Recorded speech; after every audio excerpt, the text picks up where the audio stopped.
যেখানে mega star Shakib Khan আছে সেইখানে গ্ল্যামারের প্রয়োজন নাই, বলেন বাংলাদেশের ক্রিকেটার সাব্বির রহমান।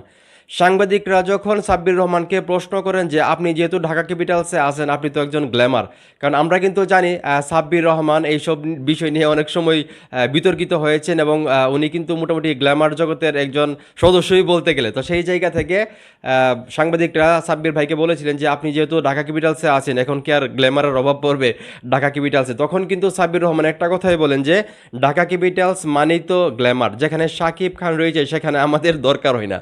এটা কিন্তু উনি সত্যি বলেছে। যেখানে বাংলাদেশের নাম্বার ওয়ান মেগা স্টার আছে সেইখানে আসলে আর কারো গ্ল্যামার চলবে না, আমি যেটা মনে করি। আর কারো গ্ল্যামারের দরকারও নাই। মেগা স্টার শাকিব খানের নামের উপরই ঢাকা ক্যাপিটালসের লক্ষ কোটি ভক্ত হয়ে যাবে, আমি যেটা মনে করি। তো এখন এই মুহূর্তে যে সাব্বির রহমান ভাই বলল যে সাকিবান যারা আসো, তোমরা এই কথাটার সঙ্গে কতটা একমত যে যেখানে শাকিব খান আছে সেখানে আর আমার গ্ল্যামারের দরকার নাই বা কোনো গ্ল্যামারের প্রয়োজন পড়বে না? এই বিষয়টা কতটা কতটা সত্যি বলছে সাব্বির ভাই, সেটা অবশ্যই কমেন্ট করে জানাইবা। ভিডিওটা ভালো লাগলে অবশ্যই শেয়ার করবা।